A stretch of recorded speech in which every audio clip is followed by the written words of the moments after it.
Hey everybody, we're back with more of the Abeyance campaign. Yay! Hooray! Yay! I get to be a player again. Huzzah! Yay! And that means the poor soul in the GM seat is Nick. Oh, this is the GM seat. Ooh. That's why I can't get settled properly. Yes. We got all those. There's all those hooks that are set in there that you have to just pull out at any time that you need them. And just as a reminder, you've all been chained to your chairs and the doors are locked. I didn't pay for this. Well, at least we're not chained to the doors and the chairs are locked. That's true. You at least get to be sit Yeah. down and be comfortable. Having an adjustable chair is much preferable to. I'm looking out for your comfort. I would explain the bear trap attached to my face. All right. Well, I'll. That's an extra service for you especially, Ash. It's a reverse bear trap. Okay, you either stay comfortable or it makes you much less comfortable. You know. You'll never guess where the key for it is. It's in the other room behind the locked door. Shit. So yeah, I'll make sure to bring a cushion next time. D&D Abeyance. For those of you who did not get to join us for the first episode, this is a mystery-themed campaign set in the afterlife, specifically an afterlife which is leading into all afterlives, depending on the life of the person that they led and the beliefs that they held when they passed. We have met our player characters. If everyone wants to just go around and briefly reintroduce themselves, please feel free.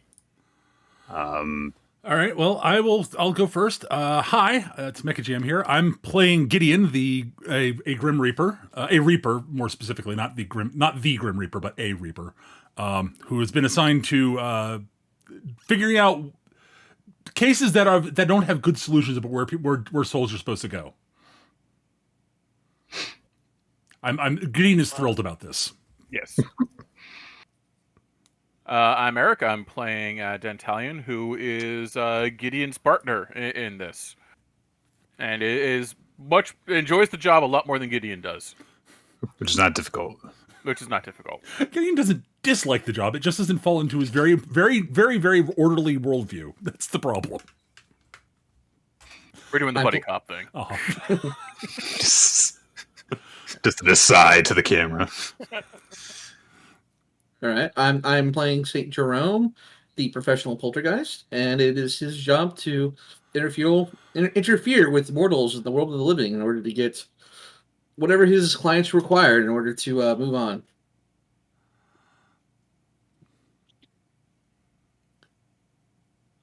I'm playing a changeling named Tananars. Yeah, let's see here.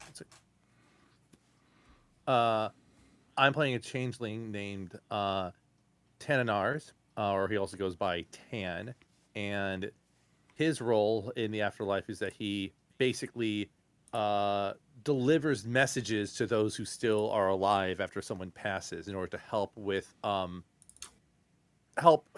getting closure and things. Currently, he is palling around with Saint Jerome while they go off on a matchmaking escapade. So a clear violation of what his actual assigned job is. You got to get results. He's going to get whatever his client needs, and his client needs a resolution. I like this idea of like, listen, your job isn't to do your job. Your job is to get results. I don't care what those results are. Okay, it's like okay, I need you to build a house. And you make a cake. Like, well, listen, I did build your house, but I did make a cake. So, Is it at least a really big cake that I can live in? No, actually, it is a cake that's too small to even sit upon as a seat cushion. No, you see, the cake goes to the carpenters, and the carpenters are so happy they make the house. Oh, so we're going by adventure or point and click adventure logic. I was going to say this is some Zork shit. I have 2 matchsticks. Now I'm thinking about King's Quest 7 with the one kangaroo rat that trades you with rhyming items, and the rhymes make no sense. Nice. Good. And then, Word, if you could just very briefly reintroduce people to Reiko. Alright, I am playing Yamashita Reiko. She is a very peppy goth girl who is basically a death nerd. You know, it's like I'd say death weeb, but that's not exactly correct given that she's actually Japanese. A death taku is what we'd call them. Yeah, there we go. Death Sure, taco. let's go with that. Why Actually, not? I believe she would be a desu otaku desu. Yeah, there you are. There you go. So desu ne, huh? Uh-huh. And the last we saw her, she was in a bit of a pinch. Yes, to briefly recap the first session, we saw Dentalion and Gideon interviewing a recently deceased man to try and determine why he was currently in limbo and to determine, just help to set him on the path to determining where he was supposed to end up in the afterlife, as they have a lot of cases to do. Tananars and Jerome went on a mission, a case where they take a more active role in the living world to try and set things or provide some closure for a recently deceased professor whose daughter was on the same expedition, same student dig as Reiko was. Reiko is or was our only living player character until What are you talking about? I totally got away. until she went into part of the cave that they were on the dig in, and things went bad. Some stuff happened. Rocks started to fall, and as she fled through the only opening that was available to her, she found herself seemingly at the river Styx. Which is, a great sign that everything has worked out for her. Mm-hmm. Listen, I inhaled some kind of a weird gas back there. I'm probably partially hallucinating and I can't see colors correctly. And that is a fantastic Sharon cosplay. All right.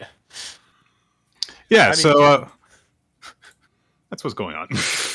Sure. So we are going to start off with Reiko at that point, because Mhm. that's the part where we left off. Fair enough. Reiko, you are standing, I believe you were trying to wade around the river to find a way to ford it at the moment that this ferryman approached you. So there is a person in a in a robe with a skull for a face, who is looking at you while holding their oar and from their perch on their craft.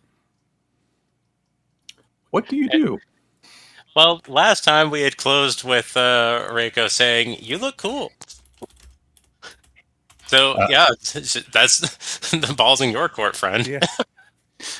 So I'm going to assume, given that you, as you have just said a few minutes ago, that Reiko is a big death nerd, that she knows who Sharon is. She's familiar with the concept of Sharon. So I'm not going to beat around the bush. So Sharon looks at you, and in response to your compliment, he just kind of slowly nods in acknowledgement. I imagine a lot of people don't tell that Sharon looks good, so Yeah, it's good to be nice to your Uber driver. pretty nice your driver anyway. So Reiko's just going to kind of take that response and then just kind of go, "Wait a minute. Are you trying to tell me something about my current state of things?" He looks at you and just keeps looking at you. Damn it, Mom, why'd you have to call it? Damn it. As you're looking at him, the ferry is only just like a couple feet away from you. Sharon slowly extends an arm forward and holds a hand out to you, palm up. Yeah, she's starts patting herself over as I don't have any money. As you pat around, you find that you do not have any money. So Sharon just kind of keeps on holding his hand out expectantly for a bit. If you like turn out your pockets and you're like, I don't have anything, then eventually his shoulders kind of go up and then down, almost as if he's sighing, but he doesn't have lungs, so it doesn't really have the same effect. So I'm afraid all of my goods are elsewhere. I wasn't exactly expecting to die in a cave. he nods and kind of shrugs. And then he pilots the boat a little bit closer to you just so that he can personally be closer to you, and then kind of sweeps his arm and casts a finger down the shore of the river. Go that way, huh? He nods.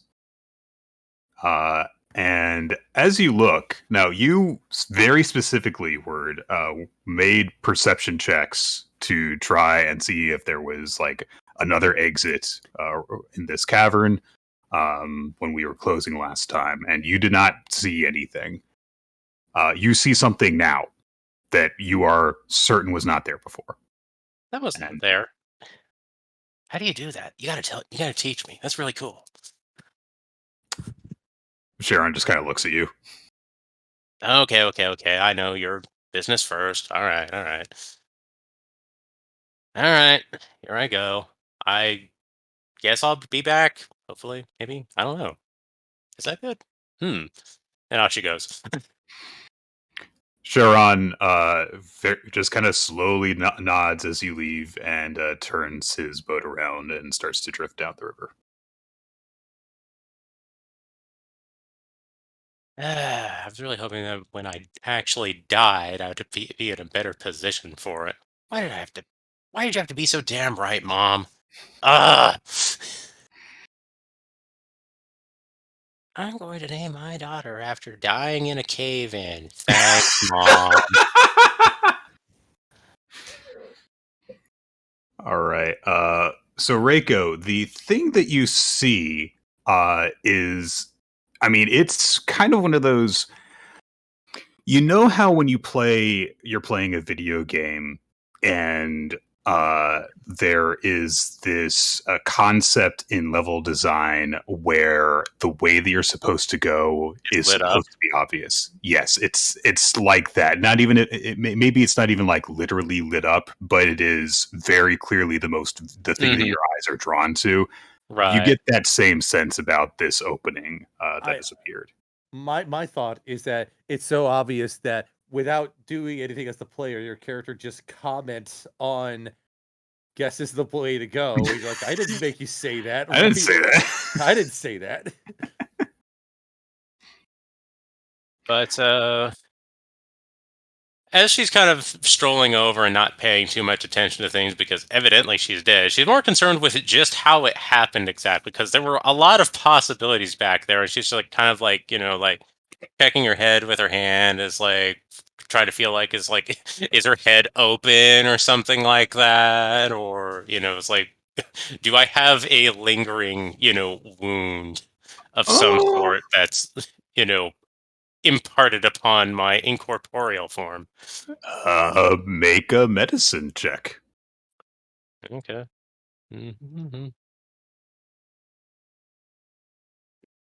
14. Nah. I mean, like, this was not something that you were really expecting to have to do. So you at least kind of know what signs to look for. You're specifically saying like open wounds, that kind of thing. But at the same time, like, you don't have like a mirror. The lighting's not good in here. So would I even cast a reflection? I don't even know. Yeah, there you go. Like, you're very much out of your element. So I'm going to say, wait, there's water. Do I have a reflection in the water? No. It is not normal water. It is purplish gray and kind of murky looking. I didn't realize the river Styx was broken.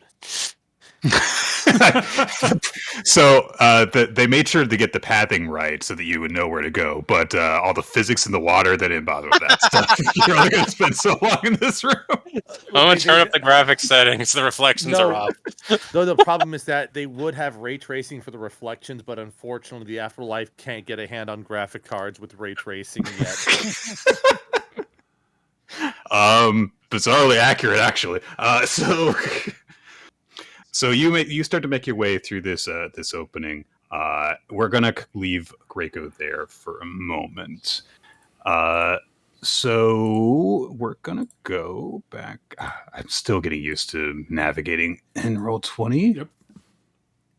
Oh no! Don't do that. I'm trying to drag this, not the whole thing. There we go.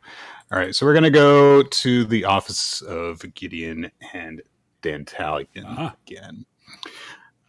You guys have gotten an update since you sent Mr. David Larson on his way with after your kind of preliminary findings. You guys are kind of just hanging out for right now. All right. You have some downtime to investigate some standing cases, that kind of thing. There is a familiar hiss of air and a plunk as the pneumatic delivery system engages and a package arrives in your office. So, as we partially established last time, the technology here in Limbo is not completely up to date with the living world. It just kind of comes down to the fact that whenever something, is invented in the human world, the people who know how to make it kind of have to die in order for it to, be brought over here, unless someone will figure it out on their own. You understand that hell has great Wi-Fi, but you guys don't have. You guys still have a very archaic kind of internet setup. There is a computer in your office, but it looks like it's from like a school from the 90s, basically. Oh boy! Wow, it's better than I expected. Like. It's okay. It's just, but I mean, I was half expecting a dumb terminal hooked up to like a VAX system. You don't have to put in cars to get it to work, thank God. I wasn't going that far. I really miss when Edison was alive and inventing things. We got all the best shit really quick. Wow. Gideon knows the truth. It's like, yeah, Edison didn't invent shit. No, he did. Well, he didn't. No. Like, don't ignore the elephant in the room. Ooh. Nice. Ooh. Nice. First of all, Edison did invent shit, and second of all, he definitely invented shit. So Edison did invent things. He was also a crook as well as an inventor. Yeah. True. And I was going to say, like, don't ignore the elephant in the room, and also how did the elephant get here? No one knows. Also, Dantalion, you should be a little bit more careful about metaphors in Limbo. Just saying. Yeah, that's a good point. Kill two birds with one stone. Speaking dogs like. Oh no, that's not it. But anyway, don't poke the bear. Dead as a doornail's okay though. Well, that's fine. Yeah. Beating a dead horse. I mean, that's just rude. Well, I'll reach out a skeletal hand and pick up the package. I'm just imagining Nikola Tesla just like, why are you waiting here with the baseball bat? Edison's still alive. I'm going to get him when he comes down.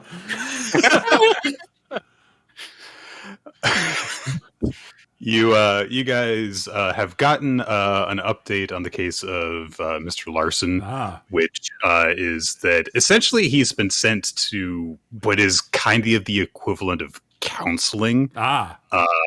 It's now that you guys have kind of gotten into the root of the matter of like what's got to be done, there is now the case of like, okay, so what can he do about it? Is he just going to be here for a while? Could he be sent to a specialist along the lines of Tanninars or Jerome to alleviate that situation? Mm-hmm. But it's going to be, he's kind of been moved from processing an initial assessment, which is more your guys' purview, Right. into, okay, we know what the problem is, but you guys are investigators, you're not Right. therapists. He has moved out of our bailiwick into someone else's. Right. It's So not our you problem guys- anymore. You guys can feel free to follow up on the situation if you feel like, but basically, yes, you've done your job on him. Okay. Well, Go. well, Dan, good news. Mr. Larson is being processed. He looks like he's moving on to being further, seeing what can be done for his case. Either way, it's not on our plate anymore. That's something at least. It's nice that we actually get something actually done for once. Yeah, he says, glancing over at the big stack of Stupid SNR stuff. pile. Shadowy hand, like, sort of goes and grabs the next one in the pile. This is the most like office situation. It's like, I fucking hate these files. All right, Nick. I asked this at the end of last time, but I don't think we resolved it. Can I think of any? We were sort of trying to look if we could figure out some sort of connective thread between these cases or something like that. And the thought was to go talk to somebody at dispatch, maybe. Oh, okay. I believe that you did try and just do an initial. I did an initial investigation on my own, but I did not roll well. Yeah. Okay. I want to think if I can think of someone I know at dispatch whom would be someone that might be useful to talk to. Yeah, I don't think this is the kind of thing that requires a roll. I'm just going to say that, you can think of a few different people. You think that maybe Mike will be able to help. Just a lot of guys who handle the stuff coming in, for example. And then there are people that are, as you're thinking about that and thinking about who to go to and approach about your cases and see if they can help you, provide you some more context. There's another hiss, and another tube arrives through your delivery system. Grab the tube. Pause for a second. Take a sip of quote coffee end quote, and open the tube. There is a message that just reads Thursday afternoon ? There's no signature or anything.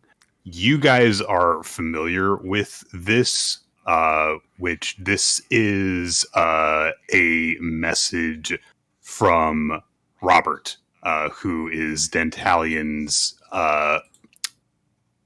overseer, is, I believe, the polite way of putting it. Right. Parole officer. Essentially, he is asking. This is a message for Dantalion. I'll hand it over to Dan. I think this is for you, Dan. Okay, this is a message. This is from Robert. Yeah, it just says, Thursday afternoon. Basically, he is asking if that is a good time for you to have one of your, regular meetups so that he can just check in on you and see how things are going. I will put it in the trash. Okay. You can do that. I will pointedly say nothing. Incidentally, Robert, now that arrives, you think that maybe he would actually have some information that would be helpful, because he's in a situation where he oversees people like Dantalion, who are kind of special cases where they need to do something significant to make their way towards wherever they're going. And although you, of course, by the nature of nobody knows where these people are that are in the SNR pile, you don't know anything about their situations. They are exceptions to how things usually go, so maybe he would know something about that. And then there's just the more general people who work in Central about that. Right. I will sort of sit there as Dantalion is throwing the note into the trash can. I'll be sort of mug in hand, thinking, then pause. Huh. What?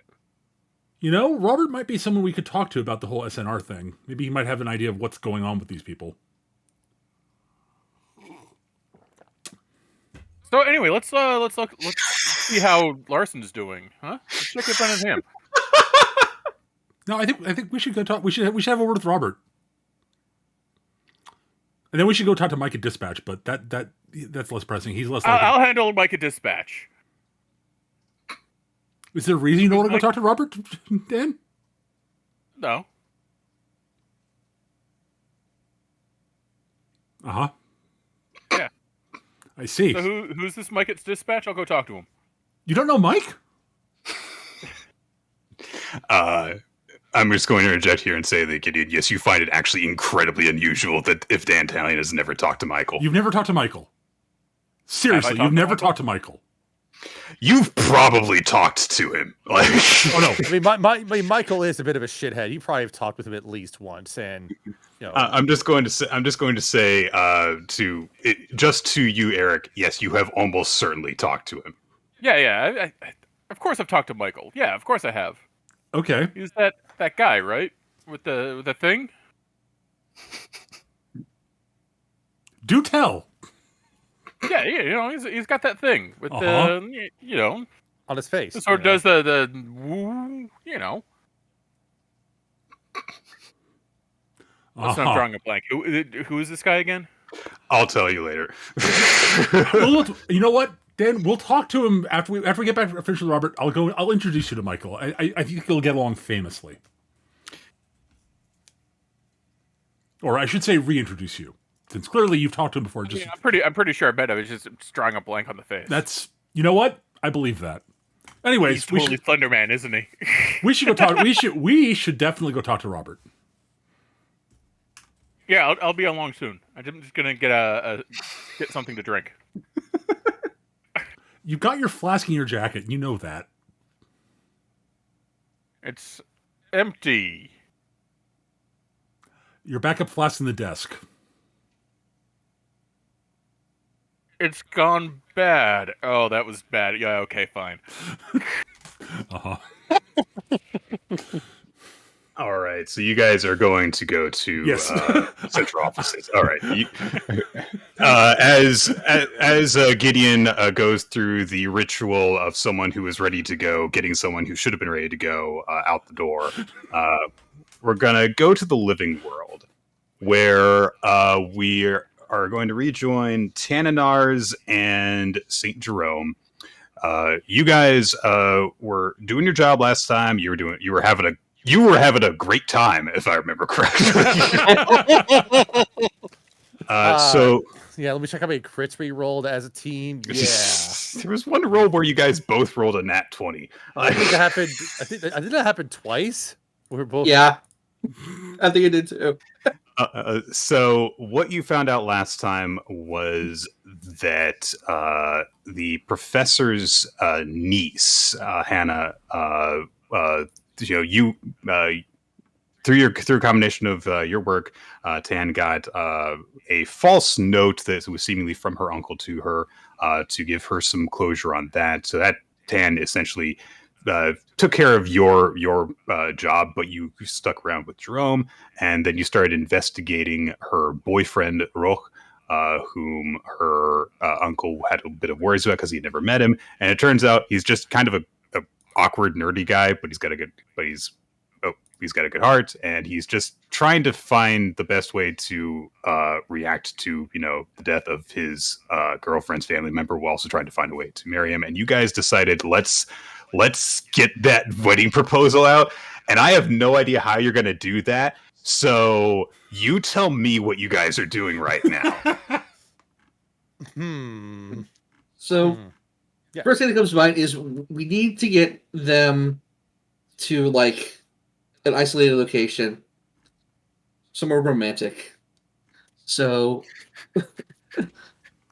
maybe we need. You guys are in the middle of a student dig. Yeah, like what? How? Where? One idea would be to fabricate a romantic getaway in the caves, which is a bad idea. Where did you get a bush? So it's like okay, what we got to do is we got to find like an underground like pond or a lake or something, and make it presentable. We might have to spruce it up a little bit, Get some plastic birds to put around there so it looks like there's actual wildlife there. Wow. All right. And then they just go ahead and have a little picnic, right? That's no, but like at the very least, one of the ideas that the idea I had from Tan's perspective as a principal point was to basically have a the proposal written up in some form with the ring and have it look like it might have been either dropped or like located elsewhere so that the two can so that one of the two could find it in some way to kind of help nudge the topic along effectively, and in there being able to express not only the general story of the relationship thus far, but even the shared empathy that's been had about what has happened to what has happened to what is her name? Hannah. To Hannah with respect to her uncle and such. So Okay. that's part of that's Tananar's best portion of the plan. Other than that, though, You also got to get the ring somewhere where they'll find it, and I thought that was gonna be like there could be kind of like part of it. You know what I mean? Like yeah, it's like almost like there's like an envelope with the ring and the note in it. So the idea with the note is essentially it'd be like if Roke had like written out his proposal, which I'll be fully honest. I mean, like the impression that you guys have gotten is that he's not good at emotional public speaking. So that does make perfect sense. Right. As for something that important, there are definitely people who would write that shit down so that they could refer to it if they got uncomfortable. Yeah. So that's not out of the realm of possibility. I will say that given that you are kind of starting to leave the bounds of carrying on something in the name of a past person, and you're getting a little bit more involved into the lives of two people that are still living, that each of you I think are trying to get to a point where you're not crossing that boundary into just getting involved in the world of the living. There are certain boundaries on what you guys can do, even though you have permission to act in the physical world. So you are going to have to be careful about how you proceed on this. That's all I'll tell you.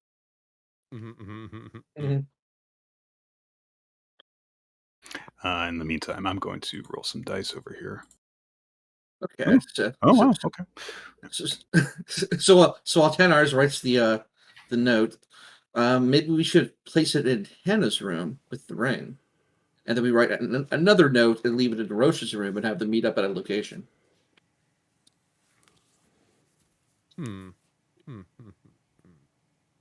That's a possibility for sure. All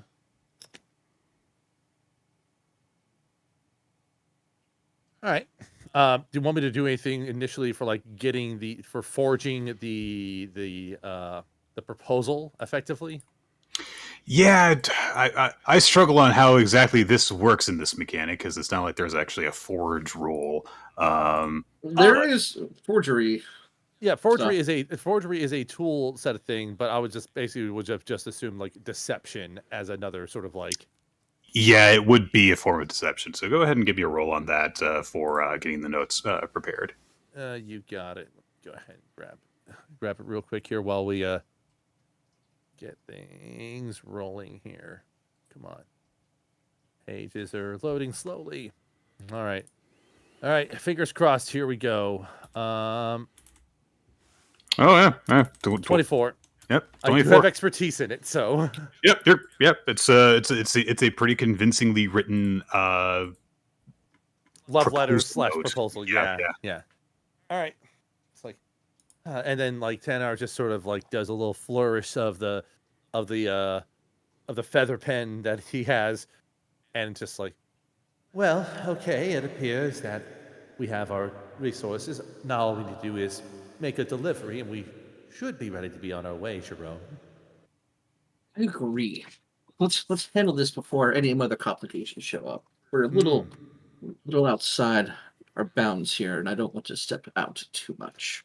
Certainly, we wouldn't want to have some unexpected developments to happen while we're in the area. We might be presumed to have been involved in some way, even if it wasn't our fault. As you guys are discussing that, you're I would assume currently still in like the dorms or the camp essentially. Mm-hmm. Since especially because you were thinking about where to put the notes and you were considering their rooms. So each of you give me a perception check real quick. All right. Use perception. Oof. Perception. Ooh, not the best roll. Wait, that's a. 4. Nice. How did I roll a 0?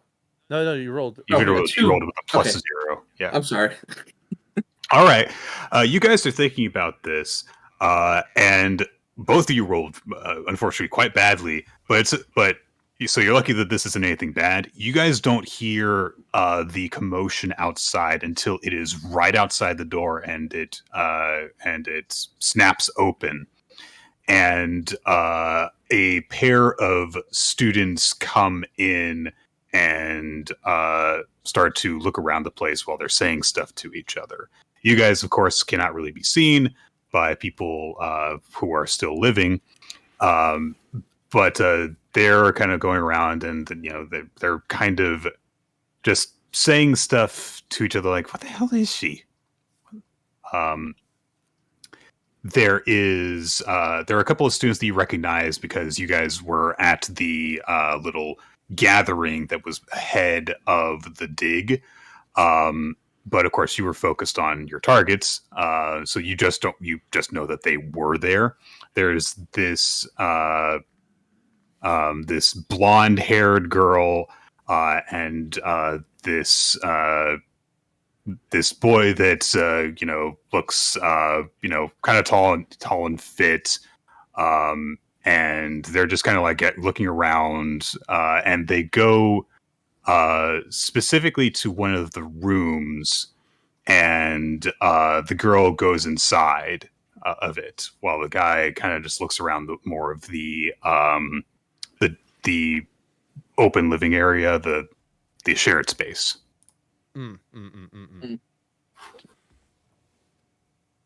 So basically, it's sort of like there are people in the area, and so us getting out of there is going to be a little bit more precarious, I take it. There's that, yes. Because you guys can't be seen, but if you're moving like items around and leaving them, there is a chance that they could be spotted by someone. Besides that, you guys can make insight checks for me. Okay. Tan rolls a natural 20. That's a 23. All right, Jerome. You don't really know what's going on with your 4. But Tan, you very quickly realize that these two are not here because they're supposed to be here. Like they got back early, and as you pay more attention to them, you realize that they seem kind of worried. And eventually you overhear the girl start saying, "Oh, what was her name? What? Reiko! Are you here?" "Oh, shit, she's not here." And she comes out of the room that she was in. She's got both of her hands to her head, and she's looking worried. And the guy comes over to her, and they're clearly starting to get more and more stressed out over whatever has happened. With a nat 20, the fact that they said someone's name, you think that they have lost someone, which when you're looking around in caves in the mountains can potentially be incredibly bad.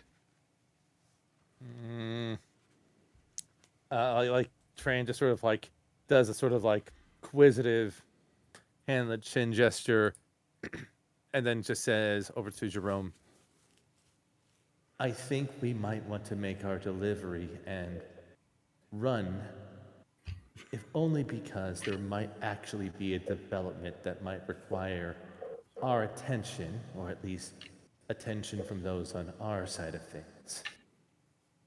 Jerome just kind of nods. He's like, if you believe that is best. All right. So what do you guys do? So clearly, what we're going to do is basically we're going to do a play action pass, and hopefully, when the two are still worried, they won't notice Tan passing the note through the air to Jerome as they make a diving catch out of the exit of the area. Right? Okay.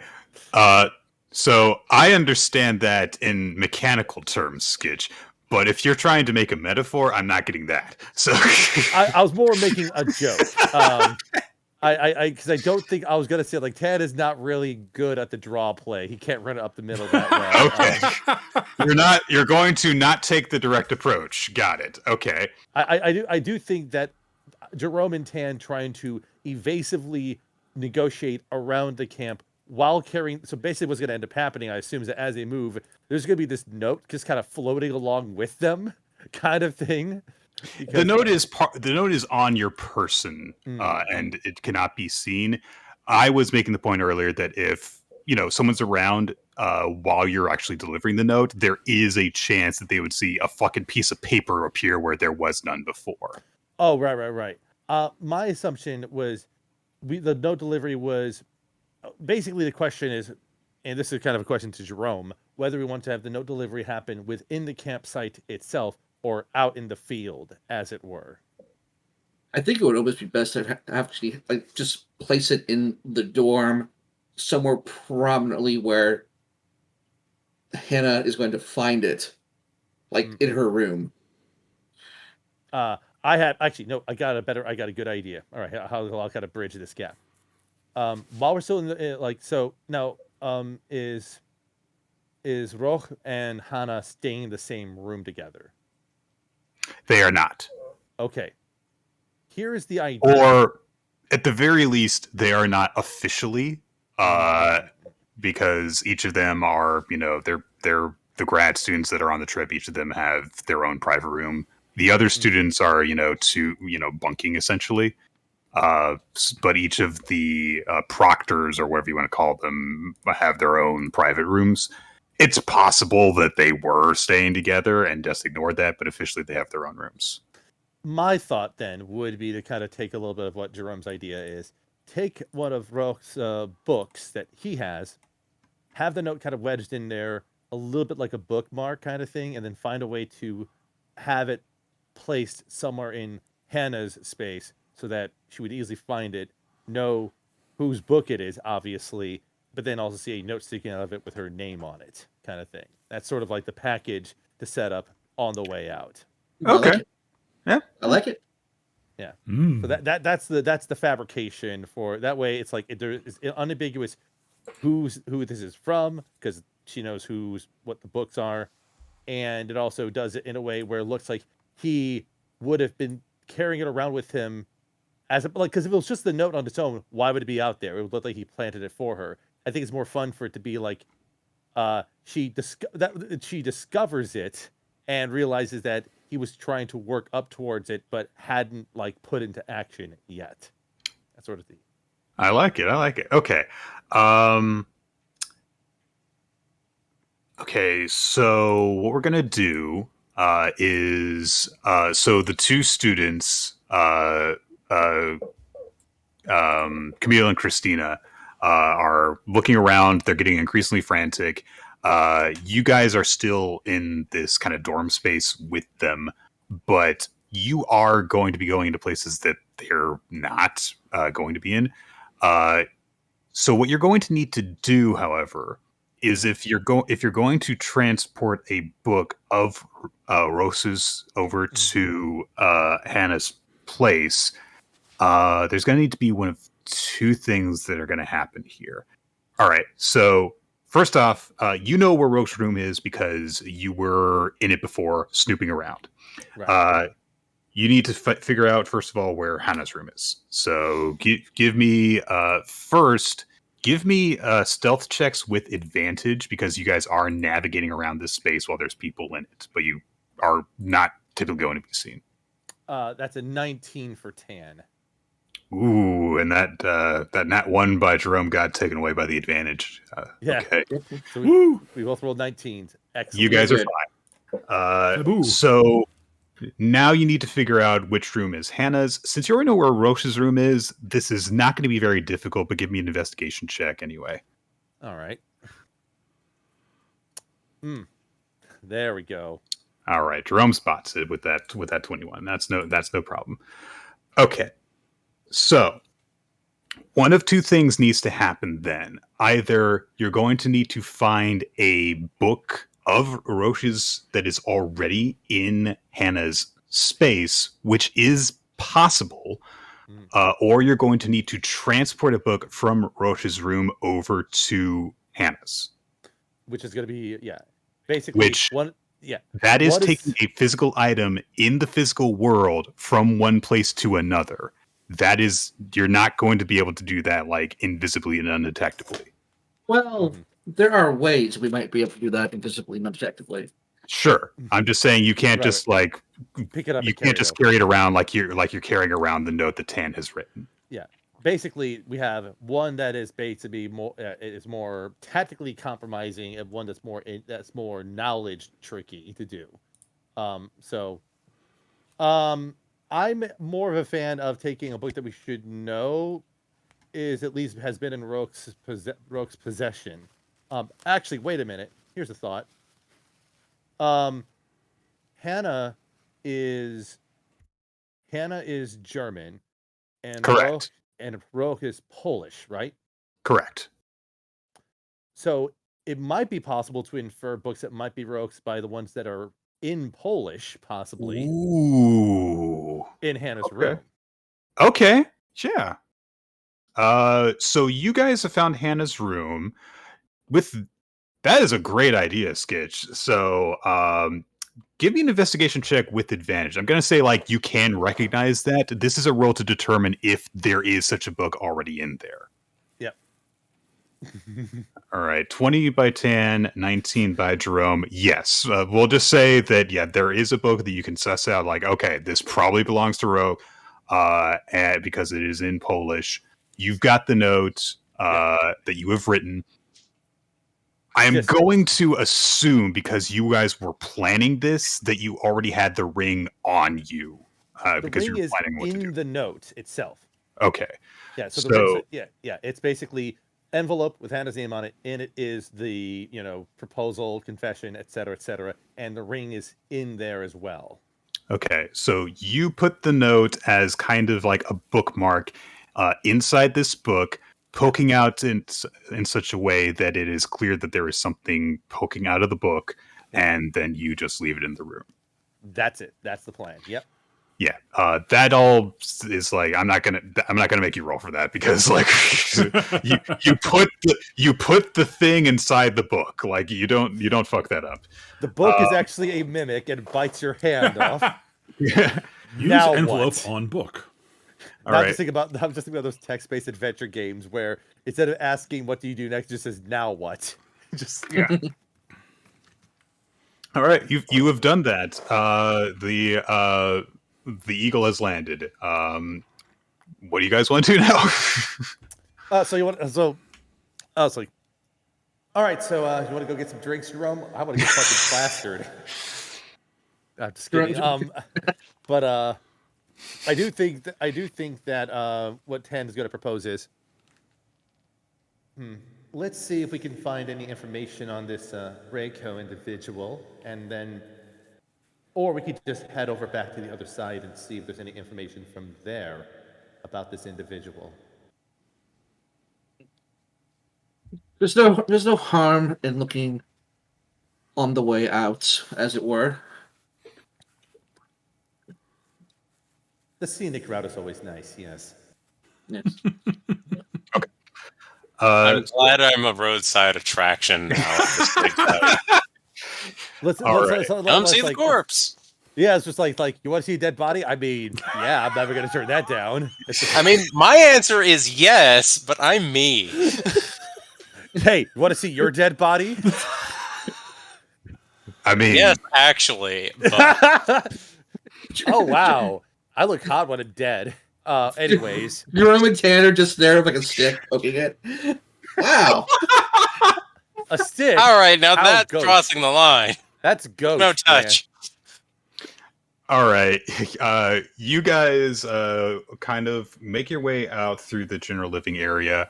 As you do, it seems as though the two students kind of have given up on finding Reiko there, and they also leave. So you kind of just follow them out through the door. We will leave you guys there and come back in a bit. Reiko, Hi. you have gone through this opening that was pointed out to you by Charon, and as you go through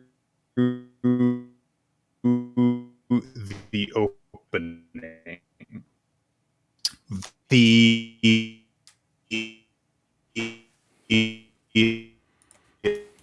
Is this just me, or is that... No, it's Yeah, I was about to shut down Discord. I thought it was on my end. Nick, you're cutting in and out.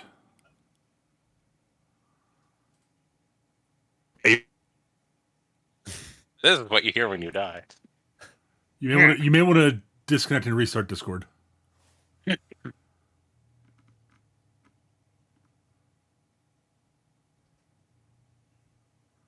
But yes, I know that took a little bit of sussing out to get that to just drop off a letter somewhere. But I was like, wait a minute, I want to be as delicate of a hand as possible Well, here. yeah, that's so, sort of the old. Spray paint. Ghosts are real on the wall. Subtle. How to get your ass wrecked in less than a day. listen, okay, listen. We think that such an obvious note would clearly come off as a joke. No one's gonna take this seriously. You know, if we wrote ghosts are not real, I'm serious, this is not written by a ghost, then they would know it was written by a ghost. I'm so glad that's not my department. Listen, okay, when it comes to leaving messages on the walls, you got to know how to write proper crypt bait, okay? You got to make sure that it draws the right amount of attention without feeling too deceptive. Also, I just like the term crypt bait as a dungeoning idea. That's where you get lied about what's actually in a tomb. It's like they just need engagement. It's a tourist. It's an adventurer's trap. Oh, Nick's internet just died. Uh-oh. That's a problem. We want to pause the recording? We can hold for a little bit, see how long it takes. If it goes too long, I'll do that and try to stitch it together. But yeah. I do enjoy how just outright bubbly Reiko is and all this. And the most that she's been, the most negative reaction she's had to being dead is more about her mother's deciding to name her like an anime protagonist. So it is like an absolutely legitimate name, like Right, sure, absolutely. No, but you get what I mean. Like even outside of anime, but like you could just be named this. Yeah, Just sure, absolutely. casually. No, It's no, an the entirely point- realistic name, like not even like a media name. But to pull back the curtain, Reiko's name can be interpreted as spirit of the woman under the mountain. Right. Well, I guess my point is that like naming a character with that name in this sort of context, I like to think of like certain people with characters in media names overtly commenting on the fact that their name lines up way too closely with what is happening to them, you know. And I just find that, funny that is. There's more distress over that than over the fact that she's actually dead in the immediate. I mean, in a way, she's been looking forward to this, not in like an unhealthy way. Right. There's just like, okay, All right, let's see how this is.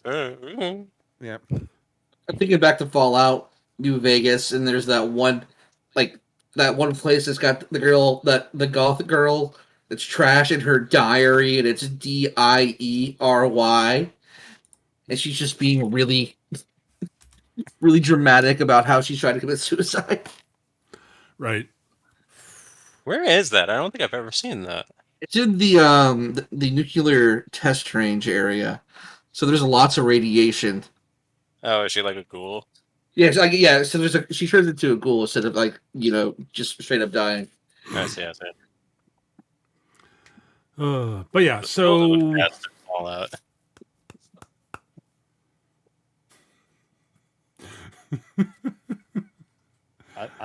I'm also happy that the plans I'm having for Tan's antics are actually lining up well. Oh yeah, this is we are having a good little side adventure here. That's way more entertaining. Like this isn't like the spooky stuff, but it is very entertaining that this is what it turned into. yeah. You guys are the most wholesome poltergeists ever. Just gonna put that out there. Next up, they're gonna find like a cat on the side of the street. It's like, oh, okay, we gotta find a way to get them some food, but discreetly. Okay, they can't know that we're here, getting them like a fish or something. Okay, so then we go into the fishing mini game. So you learn how to fish in a subtle manner. How do we get the fish to the cat? And it turns into like a Flappy Bird mini game where like Jerome is carrying the fish in the air. No. You're going about this at the wrong angle. Give a cat a fish, teach a cat to fish. Right. Well, but see, how do you teach a cat to fish without Just directly bring it to the interacting with river, it'll figure it out.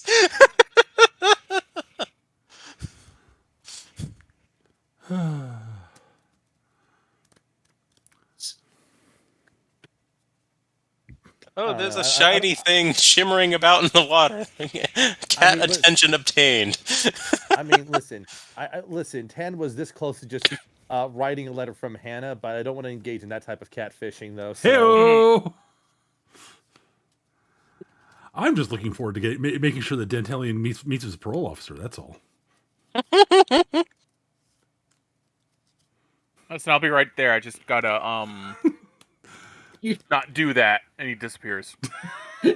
You're Dan's sponsor. It's like, listen, Basically, I'm not just the parole officer. I'm also the payroll officer. So if you want, it's like, wait, we get paid? No, actually. It's a me joke. I like making that. You know, I think it's funny. We work in accounting for long enough. You have to find ways to make yourself happy. All right. It's a joke for me, okay? Not one for you, Dan. Yeah. The idea of Gideon as Dan's sponsor is actually kind of great. Well, it's more out of a sort of Gideon doesn't really comprehend why Dan would want to avoid his parole officer. It's sort of an alien concept to him. Mm-hmm. So part of the reason making him go see if he can actually figure out what the hell's going on, because Mm-hmm. that doesn't make sense, and Gideon doesn't like it when things don't make sense to him. Like, what are you gonna do? Skip town? I just want to stick around here. Why? Oh, jeez. I'm trying. I'm thinking of like other little characterization moments, like Tan being really, really particular about how I's are dotted in certain letters and stuff like that. It's like, okay, actually, oh, good gosh, this reminds me of apparently a meme that's been happening among younger girls in Japan. Oh. Mm-hmm. I think it's. Oh shoot, it's Oh, let me see if I can find the thing there. Yeah. So there's something called Oji-san Kobun. Okay. Which basically stands for uncle sentence. And what it is when basically younger women in Japan send text as if they're being written by creepy older men who try to be trying way too hard to be personable to younger women.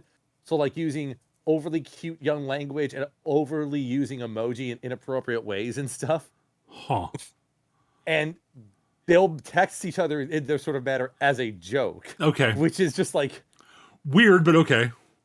Okay, yeah, no. Like, this makes sense because, it's a thing to just text your friends in some kind of a gross, stupid manner just to get a reaction out of them. Like, that's pretty classic. Mhm.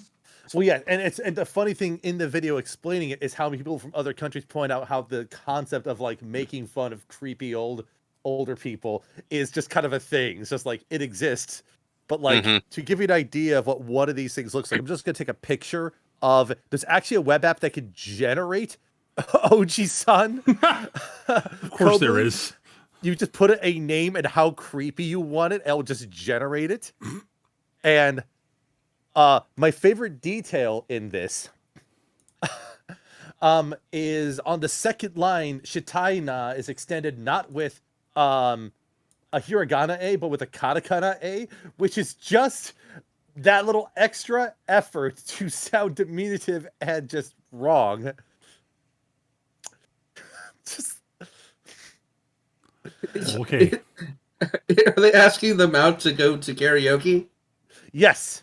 It basically says like you want to go to karaoke, and then immediately afterwards says just kidding. Because if they say no, it's a joke. But if they say yes, then it's like so that's like the whole like is a creepy person asking you out but acting like it's a joke because they don't have any confidence in what they're asking about. Right. But like the fact Or that they're it's trying to put you into, like an emotional manipulation there. yeah, for sure. But the emoji usage is just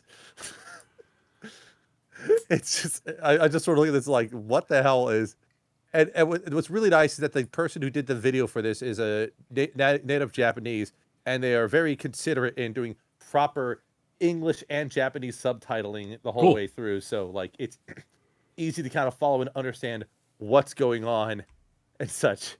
It also is very funny because when he's reading the message, he's reading each emoji as well as each of the exclamation marks and question marks, since those are meant to be read a certain way. And it's just right. I just Oh dear. update from Nick. So I've seen my Wi-Fi network come back and go away a couple of times. Yeah. I hate it when that happens. That is unfortunate.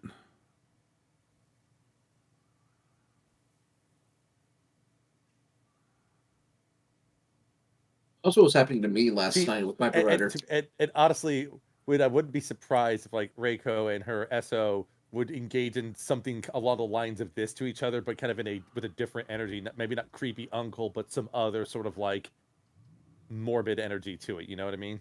Oh, Uncle no doubt. Uncle Fester text. Oh, So like they're creepy but also wholesome. Fester-san Kobun. Mr. Uncle Boon. It's the generator is really funny too. Just like, I actually like.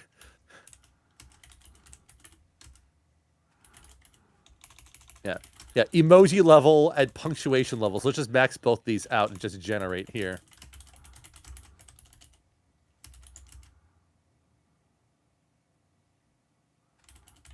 Oh my gosh. Someone's made a... Oh no, someone's made a chat bot based on this. Oh dear This is- God. All right. All right. So here's what I'm going to do.